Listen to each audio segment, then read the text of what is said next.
The Cats started off slow, made it a game. A fluky goal by the Carolina Hurricanes had the pull away as the Panthers drop another home game.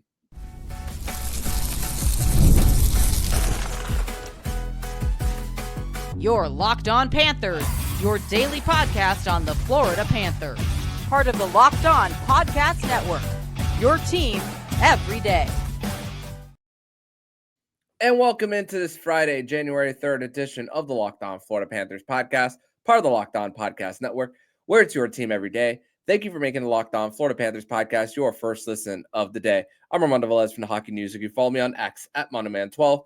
Follow the show account on X and Instagram at LO_FLA Panthers. You could also follow the show account on Blue Sky at LOFLA Panthers. And shout out to the everydayers who come back here and get your daily Florida Panthers fix. Today's episode is brought to you by FanDuel. You can start the season with a big return on FanDuel. New customers can place a $5 bet and you'll get started with $250 in bonus bets if you win your first $5 bet.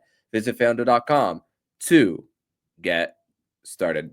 So the Florida Panthers came into the new year hoping to replicate some of the championship success and the winning going into 2025, but off to a slow start in this one. And for this one, the Carolina Hurricanes, their memory was still fresh for what happened post-Thanksgiving in that back-to-back sweep for the Florida Panthers. And boy, did the Carolina Hurricanes, they were just taking control of the game really early on in this one, scored in the first shift of the game, and the Panthers slow in the first 17 minutes of the game, made a push into the last portion of the first, carried it over a little bit in the second, made it a game towards the end of it, with the Carolina Hurricanes scoring off a fluky goal for them, and then the Carolina Hurricanes ice it to late in the game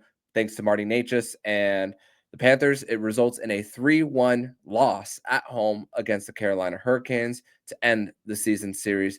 Panthers win it 2-1, but this one, the Panthers, the best way I could take away from this, as we have Nich Fairbanks here on another edition of Fairbanks Friday, is Nick, the Panthers, they got what they deserved.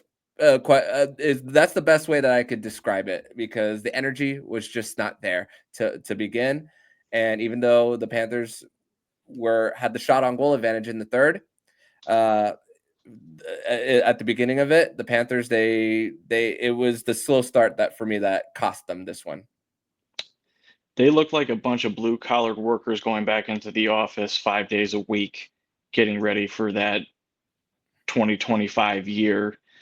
And they just looked not interested. You know, they were slow. They were getting beat off the puck. They were losing battles. And,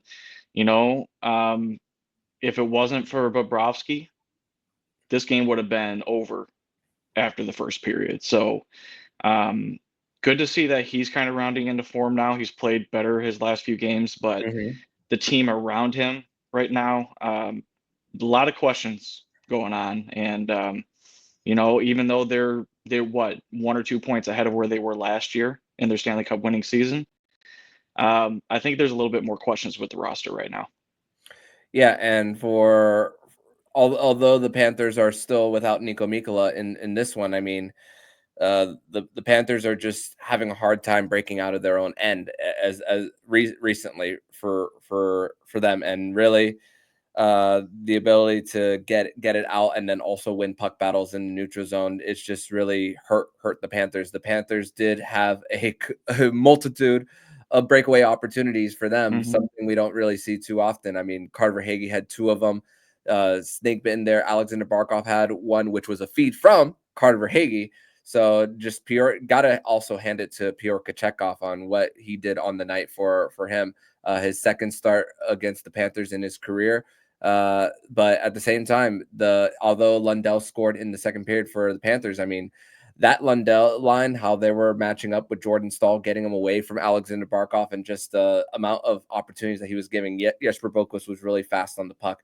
I mean, there was one opportunity where Kochetkov played the puck, and then Anton Lundell almost scores for the Panthers. Also, what happened towards the TV timeout, the under 14 TV timeout of Paul Maurice calling out his team, and something that we don't see too often for him. We saw it after they went 6 out of 7, that stretch of just 1-6-0 for them. So and then the interview in the intermission where AJ Greer was calling the team soft, playing disrespectful, and then also discussing about the crowd showing up and also disrespecting the crowd with the performance then. So AJ Greer not mincing any words when it comes to his team's performance there. Kind of refreshing, you don't get the robotic, oh, well, we got to be better in our end, and, we got to get back to our identity, or Yeah. we got to play the way that we play. No, he cut and dry. He was like, we're soft. The fans don't deserve this. Bob didn't deserve it. It was a poor first 20 minutes. You can talk about the final 40 minutes, which we will later in the show here, but, it's very interesting how this team starts at home. It's almost as if they're too comfortable and knowing like, hey, listen, we can make this a game whenever we want. And you can't play that way. You can't. And especially if you don't get the crowd into it early, like scoring an early goal, like they have kind of recently, or they haven't. Actually, the last couple of losses, I believe it's been an early goal that's kind of set them back, and they've kind of had to play catch up, and that's not where you want to be. So, but I will say this: outside of Bob and Lundell, I thought Jesper Boquist was definitely the best player on the ice tonight for the Florida Panthers, and he's, like I was talking about in one of our shows a few weeks ago, that I was expecting a gear to be kicked up. I think he's turning that gear up right now, and he's showing an actual what type of player he can be. Yeah, that third line for Lundell, it was really pushing play for, and also I'll give the third D pair. The third D pair was actually really great. Adam Boquist and Nate Schmidt. I remember there was this one shot pass that Nate Schmidt faked and got it back to Boquist for a clear lane to the net that was stopped by Kachekov. So the awareness for that third pair for them was actually really great. And also, we saw a little bit of a spark after Maurice called out the team. Alexander Barkov finished a check on Svechnikov that sent him to the bench. He had that incredible save on Jack Roslovic, reaching with the leg after going back to his forehand.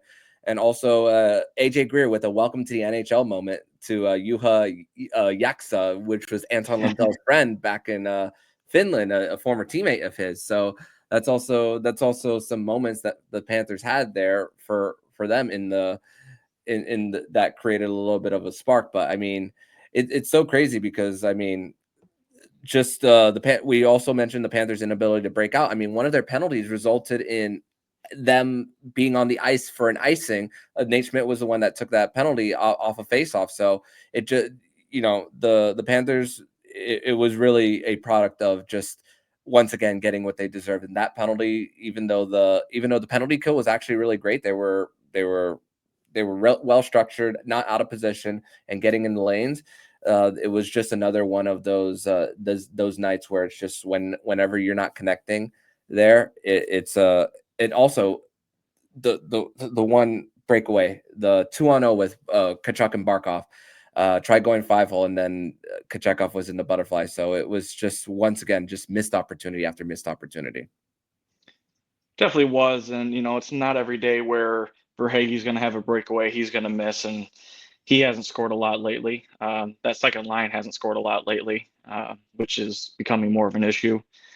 And then you have Barkov, who, I think it was about a month ago, or a little bit over a month ago, that literally pulls one of the best shootout moves, and he tries to slide at 5-hole. Like, what your bread and butter is, Barkov. Just go to the backhand. You had all day, and that's how Lundell ended up scoring. He went backhand up top. So I don't know. I feel like sometimes they try to make things too slick, or they make it too pretty instead of just going for the easy play or doing what they know works. So hopefully, they can definitely learn from this tonight. Just forget it, because they have another one tomorrow, and we'll see if they have any legs left. Yeah, and credit to Erod on getting in on the forecheck as they were going on a line change, and then Lundell finishing off that opportunity for them for his ninth of the season for him. But we're going to transition over to segment number 2, where we are going to talk about our 3 duds of the game and also the moment where we thought the game was lost. We're going to discuss that and more next here on the Locked On Florida Panthers podcast. Today's episode is brought to you by FanDuel. And the NFL playoffs are almost here, but it's not too late to get in on the regular season action with FanDuel, America's #1 sportsbook, because right now new customers can finish the season strong with $250 in bonus bets if your first $5 bet wins. FanDuel has so many ways to pick up a W. I love betting on which players will score a touchdown and how many points each team will score. It's thrilling. So just visit FanDuel.com to join today. That's FanDuel.com for your chance at $250 in bonus bets. Make every moment more with FanDuel, an official sportsbook partner of the NFL.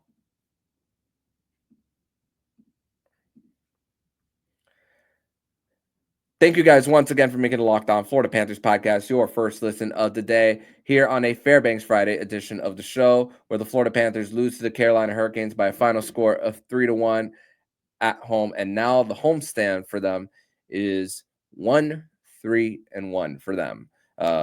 So like Nick mentioned, it's very concerning about how this team starts at home for them. And so let's talk about our 3 duds of the game. I'm going to start with number 3, the Kulikov-Balinskis pair. I thought they were having a hard time getting out of their zone for them tonight, and a big differential in Corsi for that pair. Number 2 is Matthew Tkachuk, the -2 on the night, 2 shots on goal for him, but I'll save the other. I'll save more of why Matthew Tkachuk is up there with the moment where we thought the game was lost. And I know you guys know where I'm going with this one. And also Sam Reinhart is another dud. Like we mentioned, Paul Maurice was able to get that Barkov line away from the stall line. Only 1 shot on goal. He was another negative for the Panthers. And wasted performances by Bob Lundell, Jesper Boquist, AJ Greer, and although Carter Verhaeghe didn't score in this one, he gave himself an opportunity. So what does he have to do to buy a goal in 2024-25? But Nick, your 3 duds of the game for this one. Oh, you're on mute. Got you. I'm going the opposite side of this. I thought Verhaeghe was my 3rd dud. Just his play on ice right now is not the best. You can tell that he's not feeling as confident because he's not scoring. And he had a couple chances tonight, which, in and of itself is good, but he's paid or he's been brought in to score and finish, and it's just not dropping for him right now. And I think it's really starting to affect his overall game. Second is going to be Rodriguez. Even though he did get that play, I just wonder where he's going to start fitting into the lineup, because it seems like they keep shifting him, which is, it's good. He can play anywhere, but I just don't see where he's fitting in any of the top 2 lines right now. I would put him back down with Lundell and Boquist, and just make that a line from now on, because I don't think he really fits in the top 6. I think he takes too many risks, and he's taken some penalties this year that just have not been good for the Panthers. Then my number 1 is going to be Matthew Tkachuk. I think he's trying to do too much right now. Early in the season, I do think it was health. Now I think he's trying to do too much, and you can just tell by the way he's passing. He's trying to get the puck. He's forcing it to everybody.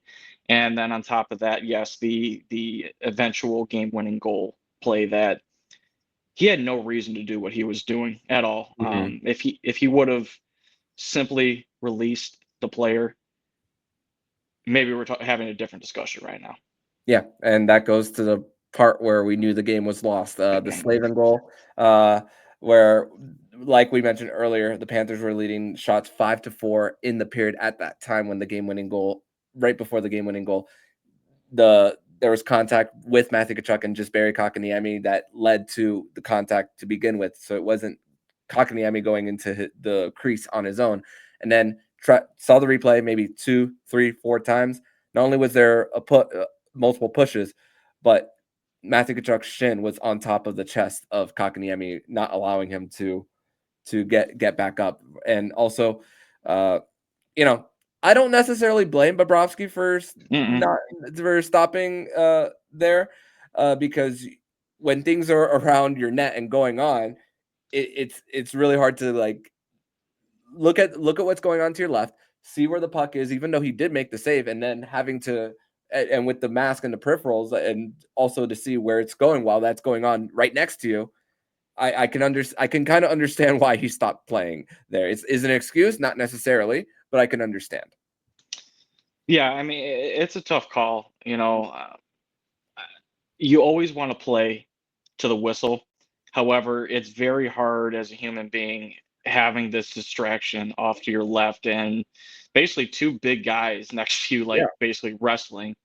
And he did make the first initial save, and he almost made the save on Slavin. Like, if he would have just stopped paying attention to what's going on or kept playing, he would have made that save, and his game would have continued to be amazing. But just a weird play, weird fluky goal. Carolina gets those once in a while. I don't know if you've noticed against Florida, but like I feel like the last two seasons, like Aho scored, I think, with like 14 or 16 seconds left. 1-0 loss. Yeah, it just off of a broken play and just puts it past Bob. And now you have the Tkachuk goalie interference goal that you know what? Let him have it. It's fine. We got bigger things to take care of later on. Yeah, I just both of them. It's not often where you see Barkov right in front of his own net, with a not knowing where the puck is when Brent Burns got the one-timer and also redirecting into his own net. Yeah, I will say it was a tough night for the officials, where one of them was colliding with Jack Roslovic. One left the game after a shoot in to the head, and then the one where I was actually really, really annoyed with more than the collision of the net. There's one zone entry that was called offside that wasn't even close. That one, I was like screaming at the television. I was like, not even close. No way. And then they showed the replay. It proved right there. So I was more upset about that. But I can understand the frustrations with that maybe led to even more frustration when there was when there was that collision around the net. So but thankfully the players, they were in good spirits after the game. Gustav Forsling was like, yeah, it is what it is, but you got to move on. Obviously you got to walk that fine line so you're not getting fined in that one. And also Paul Maurice was asked the question about challenging it once he was explained about Kotkaniemi being pushed down. It's not a challenge that you're going to win. So the moment that explanation's there, you can't do anything about it. Yeah, and I mean, you could see the assistant, putting the card over his mouth, actually talking to the video coach, like, "Hey, do you think we have something here? Could we possibly challenge this?" And unfortunately, with everything that had happened, they were not going to win that one. So why challenge it, lose it, and then you're on the PK, and then just giving the game away? That call would only happen, or challenging that would only come from a desperate team that really needs a game or is really trying to find a spark for their team. Detroit did it 2, 3, 4, 5 games ago before their coach got let go. I mean, that's how desperate they were for that. Patrick Waugh also pulled his goaltender while a faceoff was in his defensive zone the other day. That one I saw live. I was like, whoa. Talk about cojones, man. I mean, that's some old school stuff right there. But no, I just think the overall feeling from the coaching staff to the players to the fans tonight is frustration. You saw Paul just ripping into the team, which, again, it doesn't happen. The fans love it because the team ends up turning around and playing better. Oh, yeah. That's good. They play better. They listen. But at the same time, it shouldn't have to take a coach to actually be able to, I guess, vent that type of frustration. Like, the players should just automatically know, like, hey, we're not playing up to our standard. We're slow tonight. Like, what do we need? Hell, that Barkov hit could have done it. the hit from Greer could have done it. And I was waiting for Bennett to finally come out and actually do something, because he's been quiet lately. And he's in a contract year, so I've expected a little bit more out of him. Yeah, and we haven't heard much from that line in quite a bit, which you can understand why has been a shakeup with Lucian in there with that one. But thankfully the Panthers, they have an opportunity to respond tomorrow, which they will be back in action there from Emirates Bank Arena to end the homestand right before hitting the road to go to the Mountain Time Zone. So we're going to discuss that more next here on Locked On Florida Panthers podcast. Today's episode is brought to you by Rocket Money.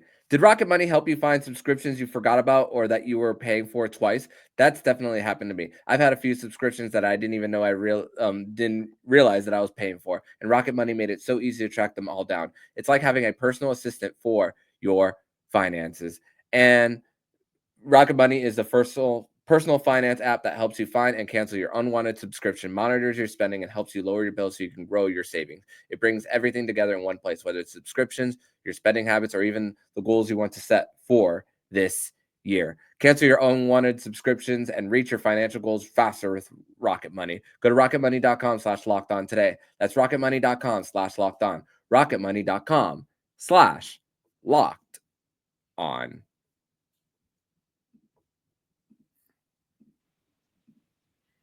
Third and final segment here on this Friday, January 3rd edition of the Locked On Florida Panthers podcast. Thank you once again for making the Locked On Florida Panthers podcast your first listen of the day. And like we said, the Panthers have an opportunity to redeem themselves after that performance. And we did not actually talk about this in pre-production, but it's funny. I had a little bit of something on my notes. And I wrote this thing called "What's the Word?" and I wrote this. Oh no! And I wrote this. Alarmed. The alarms are on for the alarms are on for the Panthers now with everything of just thinking that you could just turn it on for whenever the playoffs come. I mean, now the record is 10-0 against teams that they faced the last two postseasons, and I even spoke about it with Jaccob, how to not get too comfortable in a spot like this, and it bit them against a team like Carolina. So the Panthers, even though the Penguins aren't necessarily a playoff team as of right now, they have been better since the Panthers have played them. 6-5-1 since the two met early. The Penguins power play is scoring a third of on their chances. So since they met, they traded for Pierre-Olivier Joseph back. Was recently with the Penguins. They brought him back. I don't know if you saw that post from the brother when they were together on the Blues of last dinner right before he got traded. So opportunity for the Panthers here, but Penguins are hot on their power play. Not necessarily an even strength team, so they know what the key to victory is when it comes to stopping. And that top line, Raquel, Rust, Crosby, they still give up a lot, which might be a good opportunity for the Panthers to get into the blue paint, crash the net, make life hard for either Tristan Jarry or Alex Nedeljkovic there on Friday night. So you scared me because you said, "What's the word?" And considering the Panthers are playing the Penguins, which is a bird, I thought you said bird was going to be the word, and that song was going to be stuck in my head. I do love Family Guy, mind you. So, oh man, so yeah. I'm gonna have to date you, man, because that song was big back in my day. So, but anyways, no, the Penguins have been playing a lot better. I mean, after you see that photo of Crosby just staring and looking kind of like focused / mad, whatever you want to call it, they've been on a run. He's played very well. Bryant Russ has played very well. Their goaltending's been a little bit better, although I think they had the worst save percentage or the worst penalty kill. It's one of the two. I was watching them the other night, and I'll be honest, there's not a lot that impresses me about them. I mean, they're still a team that thinks that they can compete with they're Hall of Famers with Malkin, Letang, and Crosby, but I just don't think they have enough of the complementary players, or they're not deep enough in order to make a run, or I guess get a playoff spot. So this is a game that Florida can really take on and really just try to right themselves, play the game the right way, and just take care of business. Spencer Knight deserves a win. I know his last outing probably was not 100% the best, but if you look at all his games this season, I think maybe one or two of them have been bad, and all the other ones he just didn't get any goal support. So, while I may not be, his number one fan, I guess you want to say, he does need support, and I think if they do give it to him tomorrow, I think that could lead to some good things for him and him feeling better about what he's doing this season. Yeah, it's the goaltending part that you were correct on. Their penalty Okay. kills actually top 10 in the NHL. Ah, Their power play is top 4. So they're winning most of their games lately on special teams. So so is stay that a out of the form? box. So yes, is that necessarily sustainable when the 5-on-5 play isn't necessarily the best? Not really, but for the Panthers, great opportunity for them here. So it's just really when it comes to the last matchup between these two Panthers, the shot discrepancy was well in their favor. Just a lot, just giving up a lot in the little opportunities that they gave to Pittsburgh there. That was just an overall strange road trip period, because Bobrovsky, that was when Bobrovsky was out due to the birth of his second child, and then the Panthers score 5 goals in consecutive games. The Philly one was on 4 special teams goals, and then the Pittsburgh one just low shot quantity, but it ended up in the back of the net. So really for the Panthers and Spencer Knight, this is also a good opportunity to see that logo again, knowing that you didn't have your best game, and an opportunity to get a dub. Yeah, and that's all they're really looking for right now. I mean, listen, like we're kind of in the dog days of the season right now. Like you're Yeah. just coming off of the holidays, and as I said, opening, it just feels like the team is really taking the holidays off, like fake literally. And maybe tonight was the kick in the pants that they needed. So, if they start the year 1-1, I'm okay with that. But you got to take care of business the rest of the month. And if they are still within striking distance, or they're still tied for first in the division by the end of the month, it's going to be looking good. I think right now they need to play to get back to their identity, or recreate what they need to do, and really just stick to it, and really just fine tune what they have to. Yeah. So yeah, and that one is, it was quite a few defensive miscues, multiple goals in like a minute and a half stretch there for them. So it was really that whole trip at the time was just not being able to get back mentally into the game after giving up a goal. Some we've seen at times here and there for the Panthers how they've been able to only give up a few shots in like 10-minute spurts, but also even in the Ranger game the other day, we've seen oh, you get out to a lead, and then just like that, it's tied because of focus level. So that's really what I'm looking for on Friday night when the Panthers do face off against the Pittsburgh Penguins. Also, I want to say before we sign off, congratulations to Linus Eriksson and Team Sweden on making it to the semifinals. So the World Junior semifinal is set. Sweden, Czechia, Finland, and the USA. I don't know if you saw any of the highlights, but Cole Baudouin of Team Canada went to the box for a 5-minute major, and Canada even scored shorthanded on that same penalty kill, but still found a way to lose late in their semifinal game against Czechia.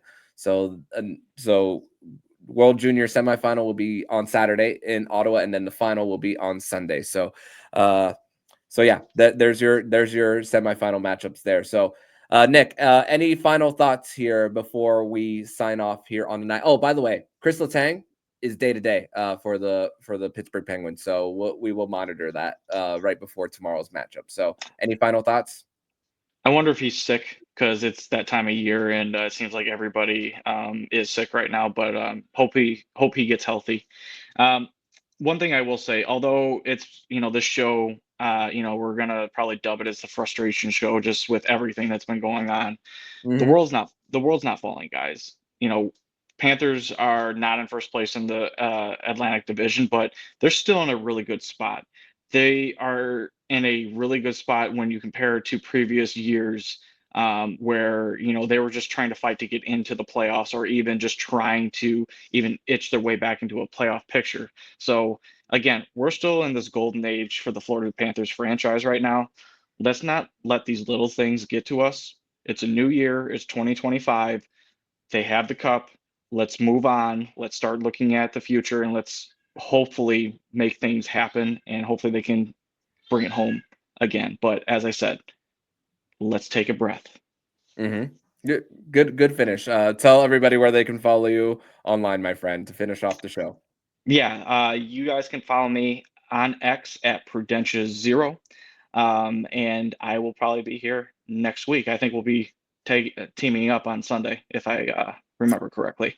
Yeah, teaming up on the Cats and Rats podcast. So make sure to check out that as Nick and I will be joining Kirby Loopball over there. So I will see you on Sunday on that podcast, and then I will see you here next Friday. So Nick, thank you so much as always.